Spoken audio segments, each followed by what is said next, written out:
All right, guys, welcome back into the Go 247 podcast. I am Glen West, senior writer here at the site, joined as always by Dylan Sanders. But Dylan, we got a fresh face to introduce today. Our newest writer here at the site, podcast extraordinaire, Bryce Koon, has just joined us here at Go 247. We're super excited to have Bryce join us here. He's going to really help us grow out the podcast and video network. He's going to help us out with team coverage, whether it's football, baseball, recruiting. He's going to be on top of all of it. We're going to start remotely with Bryce. He and his wife are still figuring some stuff out in Georgia, but we're hoping to get them in here into Baton Rouge and fit in here with the culture as quick as possible. But with that, Bryce, I'll turn it over to you for a quick intro, and then we got a pretty good game to talk about. But just talk about your journey here and how you got to us. Yeah, well, I'll say this. The first time I was told before I can enter Louisiana, I have to burn all Atlanta Falcons gear coming from around Atlanta. So that is not allowed to come with me down in Louisiana. I will not be met well with that. No, look, really appreciate you guys and excited to be a part of this. Look, I mean, it's an opportunity to cover SEC and especially a program like LSU is a dream for me. It's a really cool opportunity, the success not only of the football program, win a great game we're going to talk about today, but also I think just athletics as a whole. This is one of the more well-rounded athletic programs in the country, and so that's a really exciting thing to talk about. So, yeah, I'm from Columbus, Georgia originally. Spent really the entirety of my life in Georgia, so grew up around the SEC, grew up watching obviously a lot of LSU stuff, being kind of an SEC guy. Got my coverage started with 24/7 with Georgia State, actually covering a little Sunbelt, little hashtag Funbelt stuff, which was a lot of fun. And then moved over to the Georgia Tech side of things for the past 3 years. And that's been a ton of fun. Have enjoyed that. And then when I was presented with this opportunity, I think we kind of started talking about this about a month or two ago, 2 months. It feels like it's been forever. It's been a while. It's been a while. And then kind of getting, more concrete information. But you kind of hit the nail on the head. We'll be remotely working over here in Georgia for the next 4, 5, 6 months. My wife is a physical therapist, so she's the breadwinner of the family, if that makes sense. So she'll work the remainder of her contract out with the hospital, and then we'll be moving. And like I said, we will burn all Atlanta Falcons garb. I don't know I can't promise I'll wear anything New Orleans Saints, but I won't actively wear Falcons gear. If we can just go with that. That's just for your own. That's for your own goodwill, like safety. Yeah, Yeah, you don't have to go all in. See, like I'm wearing a Houston Rockets hat. I'm not wearing a Pelicans hat, but it's just safer to go no Falcons. And being in Baton Rouge, you shouldn't have too many problems. If you were living squarely in New Orleans, I would say that might be an issue. We're all really excited to have on board officially, and you picked a game for to kind of get your LSU introduction into. The Tigers beat Purdue 63-7 in the Citrus Bowl in Orlando. It's the widest margin of victory for LSU in any bowl game in its program's history. So, got a little bit of history to come around with the game today, which was really fun to watch. But just some early quick takeaways from me. I thought it was just exactly what you hope to see from LSU today in terms of preparedness, in terms of focus, in terms of execution. Offense, defense, and for the most part, special teams. There was one little fake punt there that got him off the rails. But I mean, look, LSU I thought played extremely well. Whether it was Jaden Daniels at quarterback, Garrett Nussmeier, you could tell there was some decisiveness to go to Garrett early in this game to get him some opportunities with ones. Really liked that strategy, and he looked pretty good. I thought for a lot of that game, I thought he built off of what he did against Georgia in the SEC championship several weeks back. And look, just done listening to Brian Kelly in the post-game presser. He made it very firm that Jaden Daniels is going to be the starter here, but that Garrett and Walker Howard, the true freshman, are going to be able to compete for this job in the spring, but going into it thinking that it's going to be Jaden Daniels. So some interesting little tidbits there from Coach Kelly, but really liked how those quarterbacks played today. Jaden was great in terms of his and passing. He did pretty much everything that we expected him to today. He looked pretty much 100% at ankle, which was a real positive sign. Malik Neighbors, I mean, there's not much to say about him. 9 catches, 163 yards. Also passes today. I got to tell you, it didn't look too big on the ball. So maybe you might want to settle in for a little Malik Neighbors quarterback controversy. You never know. Do 250 yards touchdown pass. But no, Malik is. I put this in our 3 observations piece. It's going to run early Tuesday morning. I think he's the best returning receiver in the SEC next year. Or if he's not, he's at the top tier of list. He's near the top of the list in the country, not even just the SEC. Yeah. I haven't done a deep dive yet into the SEC in terms of receivers, but I know that Malik Neighbors should scare a lot of people next season. So really great to see him. Mason Taylor had some nice plays. Defensively, I thought all the starters that played in this game were terrific. Makai Wingo, Jarek Bernard-Converse, Jay Ward, Micah Bass had some big plays.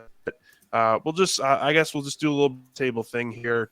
I guess we could start on and then maybe throw it to Bryce, but just a couple takeaways you guys had in this game. And I know Dylan is working on a piece in terms of the young stars that we got to see kind of make a name for themselves. Just what were some of the takeaways you guys had from this game? Yeah, well, this was the closest we've got whenever Brian Kelly opened up the season promising Mason Taylor to have a Brock Bowers-like season. Yeah, he didn't actually promise that. He alluded to it. But this was the most Brock Bowers-Mason Taylor performance yet. He looked really, really good with both quarterbacks, which I think is going to be something that we need to watch with these players, is how they perform with both quarterbacks, because we're going to see a lot of different quarterback play until the next game kicks off against Florida State in Camping World Stadium, funny enough. So, yeah, I think Mason Taylor had a big game. Jane Daniels and Garrett Nussmeier both had good games. The Nussmeier experience is kind of like the same cycle we've seen. Really exciting play, really fun incompletion, and then interception. And then it starts over again. That's how it has been all year. But still, I think this was, again, probably his best game. Every game he has, it's his next best game. He made the most impressive throws I've seen him make as an LSU Tiger. Just in total, I think it was his best game. And then Jaden is still Jaden. Both run the offense the way they do it. The offense ran really well, no matter who. So I think the offense it's just the young guys stepped up, and then the quarterbacks look like it'll be a good decision no matter what they make next year. And then the defense just dominated pretty much the entire time until, the normal times where defense kind of slips up. It wasn't anything crazy. And then, even Quad Wilson got a 99-yard interception return. It was a fun game. That's the bottom line.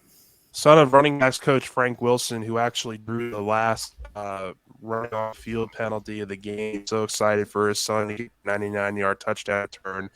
Just a quick note here on Nussmeier. I'll throw it over to Bryce, but it does sound like at this time he's going to be on his team in the spring. There's a quick window here in the transfer portal window to potentially enter and sign with another team. Brian Kelly just told him the game he expects all 3 quarterbacks, Jaden Daniels, Garrett Nussmeier, and Walker to be available for the spring. So that could change at a moment's notice, but that's kind of where we're at. But also, I think it's important to focus on the phrasing of expect them all 3 to be on the roster in the spring. Yeah. And I think he's saying that for a reason, where the quarterback room probably won't look the same come fall as it will in the spring. Yeah, I think that's totally understandable. But yeah, let's just start over to Bryce for a couple quick takeaways from LSU 63-7 win.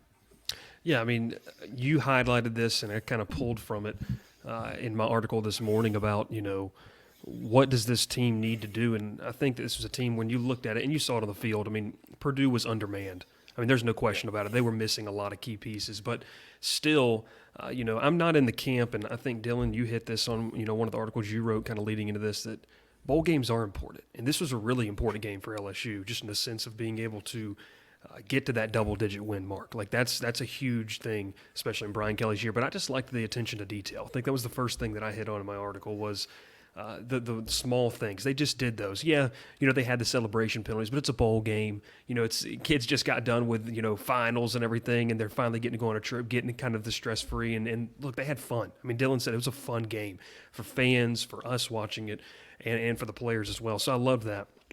And then kind of just to piggyback off the defense, man, it's I've had some times, I know we threw it on the board, when I got to go down to Baton Rouge was the Alabama weekend. So like, what a better weekend to go get experience. The best weekend, exactly. In years.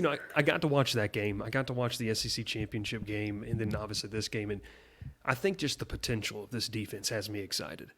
Just what these guys can be. Obviously, a guy like Harold Perkins, you didn't have to cover LSU to know who he is. He's a nationally known guy. But just some of these players and what they're able to do, and there wasn't a lack of focus even when they got up big. I mean, it was just like, we're going to continue to play hard. And I think that speaks to the volumes of what has been, you guys have said throughout in your podcast of the buy-in from Brian Kelly, and they talked about it on the broadcast as well. Like, even in a game where people say it doesn't mean a lot, you're winning big against a team that's obviously undermanned, they didn't take their foot off the gas pedal. And that's a trait of a team that you could look back in maybe 2023 or 2024. If LSU can take that next step, you can say that foundation was built, and that's proof of it right there, not taking your foot off the gas pedal.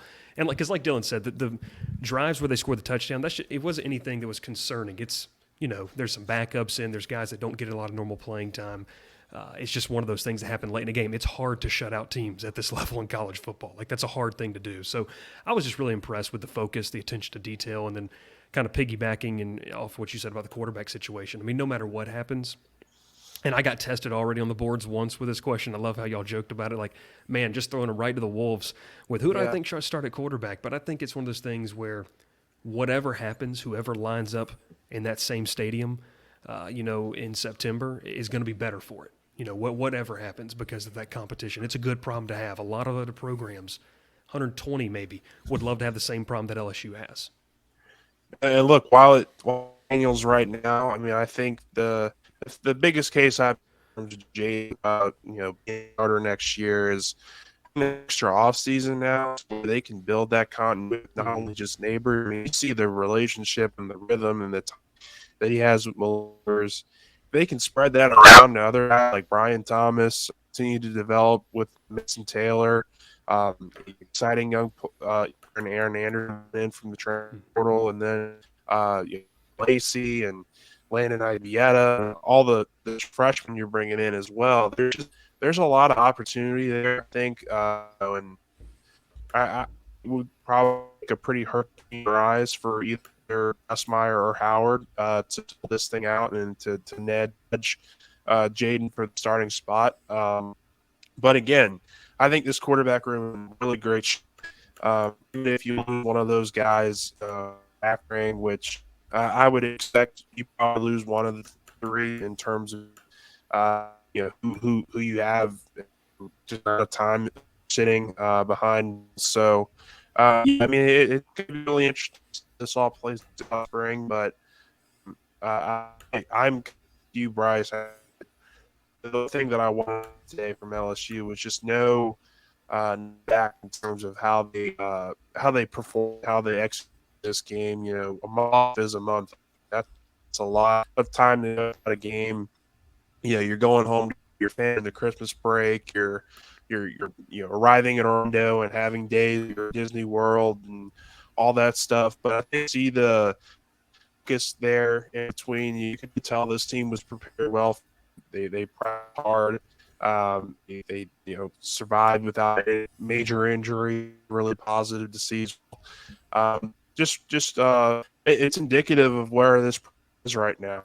It's a really sign for Brian Kelly and for this coaching staff that has just done a tremendous job at getting these guys prepared. You can tell just by those guys are walking around on the lines and interacting with their coaches that they're really deep respect for them, and that there's a lot of positive vibes coming out of that program now. And so I probably lead us into just a couple reactions in terms of Is there any specific player that you guys wanted to highlight that you saw a really nice job? I guess we could start with Dylan. Just in terms of offense or defense, was there any one player, two players that out today? Maybe haven't gotten a whole nine throughout the entire season. Fitzgerald West made a couple of different plays. I mean, that's someone that's switched between offensive line, defensive line. So shout out to him. I think he made a couple plays on the defensive line today. It'll be interesting to see how that goes. And then on the opposite side, some guy with a similar history is Derek Davis. He looked pretty solid at running back. He looked solid whenever he got some snaps in the regular season. He does have that like burst that I don't think anyone else in that room has. So it'll be interesting to see if they utilize him more consistently as a running threat next year. Yeah. What about you, Bryce? Anybody? I know you said you were watching the defense play, but is there anybody that really stuck you? Zitter's a guy that I would probably find there. He seemed to have a really nice burst off the edge there. He hadn't gotten a ton of playing time. Is there anybody for you that really noticed? Yeah, I mean, I'll start offensively because I want to stay in that running back room. I just really liked the way that Noah Cain ran the football. Yeah. I know that's a guy that hasn't had a lot of, maybe the people expected when they saw Noah Cain transferring to LSU. I know when I was on the outside seeing that, I was like, wow, that's a good pickup. And then it's not that you didn't hear from him. It was just kind of that it was just kind of into the crowd and got into the mix. And just the way he ran the football, he looked good. He looked physical. And same with John Emery. I mean, I know you pointed him out. That's a guy that was gaining a lot of notice kind of in the prep leading up to the bowl game.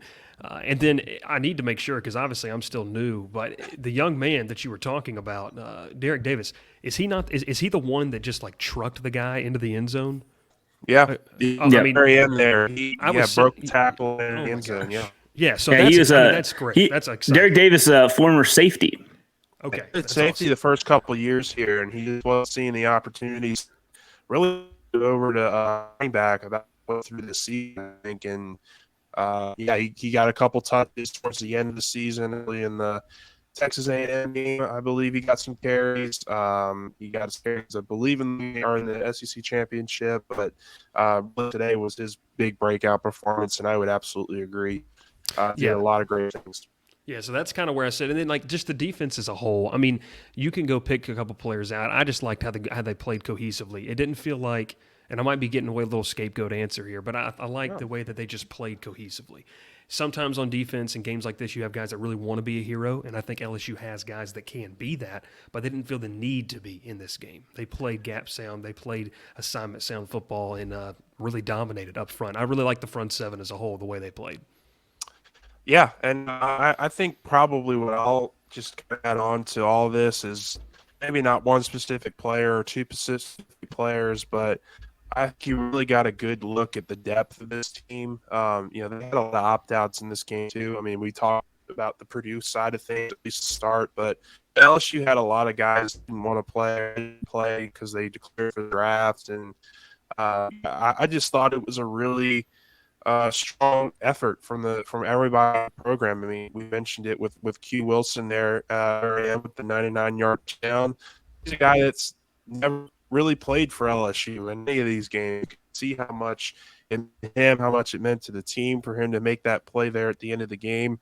And it's a game that's already decided. There's no debating that. But having that kind of camaraderie, having guys step up and make plays, and for other players on the team to be happy that they're making plays, that's the kind of foundation, culture, chemistry, camaraderie that you want to build in a program really from the start. And I thought LSU really kind of learned how to play, that kind of football towards the end of the season. You saw it with the 5-game win streak right before the couple losses there. But yeah, just to end this thing out on a high note was really important for the program. And I guess with that, we could turn it over to maybe a couple things that we want to see moving forward. I think that's a really great place to kind of look at ahead here. It sounds like, LSU's doing, they're about to start school up again here for the spring semester. They're going to welcome 15 early enrollees into this program. They're going to probably welcome in a bunch of those transfers as well. So I'm going to be really interested to see how not only they continue to build their roster. I think there's still a couple decisions out there that still need to be made in that running back room in particular. There's their linebacker Mike Jones actually just told Jacques Doucet walking off the field that it was going to be his last game as a Tiger. So that's another guy that you're losing to the draft or to the portal. Not sure which one, but probably the draft if I had to guess. But I think the next logical question here is how does this team improve here over the next couple of weeks and months ahead of the signing period, the February signing period. And I guess, Dylan, we could just start with you. Is there a particular position that after watching this game you're looking at and saying, okay, what we have coming back, what do we need to fill in the blanks as we kind of move into this next signing period? Yeah, we talked a lot about running back today, but that's obviously one. I would say defensive back because I don't know if most of the plays today were made by like your Jay Wards and Jerick Bernard Converse. It wasn't as much of an effort from the young guys outside of Greg Brooks and Major Burns, but I don't think there was enough of an. We didn't see as much from the other young guys on the roster as I thought that we might. So maybe, figuring out how much you want to trust Denver Harris and, the rest of the incoming. Yeah. Sage Ryan. You could throw, Jordan Allen, LaTerrence Welsh into that mix too. I mean, those are guys that kind of played towards the end of the game. But you're right. I think most of the impact plays specifically at safety in the secondary were made by Brooks, made by Burns, and those are guys you're going to be relying on heavily next year. But I do think that safety in particular is a position that you might want to look at if you're LSU. I know Bryce is a new kid on the block, so we won't hammer him with a bunch of position breakdowns. But I would probably throw in linebacker as a potential need, just because you saw flashes from Greg Penn today. Didn't see much of DeMario Tolan though. I thought that was a little bit of a surprise that he did he play? I'm not even sure if he played in this game or not, but you didn't see much of him. He didn't record a tackle. So I'm not sure. I don't recall ever actually seeing him out on the field. So maybe maybe he was hurt. Yeah, maybe he was hurt. We'll get some clarity on that, kind of as the offseason winds down. But I just think that there's opportunity there at linebacker to have a couple guys slip in and potentially make an early impact. West Weeks, how does he develop? I thought he had some nice plays today. He's a real thumper of a tackler, but how much movement can he get from side to side is going to be a big question for him. Offensive line, I think you could probably use another body or two in terms of just veteran voices. You're welcoming in all these freshmen, but you don't really have a lot of quality veteran depth behind those starters. And so I think you're banking a lot on those starters coming back next year and being able to contribute at a high level for you. But, I would feel more comfortable if I was LSU, if I had another veteran voice in that O-line room that could compete for snaps. I think that's just kind of a good place where we can leave that in terms of the future. Just a couple quick notes that I did notice from Brian Kelly and the players. They were talking, meeting with the media after the game. He was extremely complimentary of Jerick Bernard Converse, no doubt. I think Jerick played extremely well in this game. Jerick got the final game ball of the season. He got the final game ball, and he was the defensive MVP of this game for sure. I mean, he was in the room with Coach Kelly and with the actual game MVP, Malik Neighbors, after the game. So, you could really tell that meant a lot to Coach Kelly for him to come back and play almost every snap as well. I think he's a guy that's, going to be really exciting to watch, at the next level. I will say, Coach Kelly was asked about the rumors going around with the coaching staff. And so he did say that every single coaching staff member that was in this game, participated in this game, is held in very high standing with him. So You'll take that for what it is. We won't go into too much details about rumors, but that's the latest from Coach Kelly, is that he feels very comfortable about the players and the staff members that are on his staff right now, both recruiting wise and at position wise. So that's pretty much all that. And then I will also say he did, he talked about the no quarterback controversy there. So I think that's a really interesting kind of statement from Coach Kelly, that they're going in here expecting Jaden to continue to build off of what he grew in year one, and Garrett and Walker are expected to be, we'll rehash, expected to be in that number come spring. But that'll be very interesting, I think, from that perspective of what kind of attrition goes on there, either in the next couple weeks or if they wait until after the spring to rehash that. So I'm just going to be really interested to see how all that plays out. But we don't want to go too much over the time. Are there any final parting thoughts from either one of you in terms of how this thing played out and just kind of what the future looks like? I mean, yeah, it's just, a good season, good first season at 24/7. I had a ton of fun this season, wrapping up football season, getting ready for basketball season. I think that this was as good of a season that any LSU fan could have asked for. And so, a great success in year one is what I would say. Give Brian Kelly an A+ if we were grading it. Yeah. I like Bryce, that a I know lot. you're new. Any final thoughts on just your excitement to get here and be a part of the crew and get to follow this team, these programs, and get working here with LSU?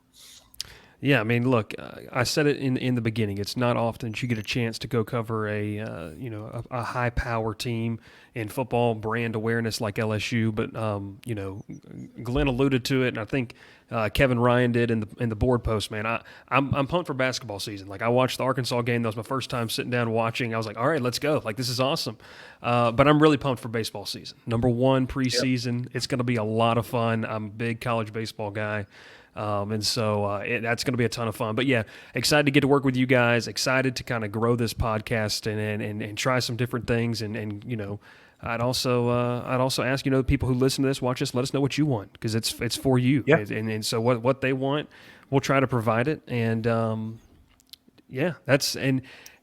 think the one thing I'll say about LSU in the sense of today and kind of looking at the future, so I'm excited to see the development. A lot of young talent that I think is going to be really fun to watch. How do they make that jump? Like, that's my biggest thing going forward. How do they make the jump to maybe avoid a sophomore slump or get better? Because a lot of these guys, look, we know fans, you have to avoid the worst thing about having a successful first season is that's what you're judged off of. So how do you take that next step?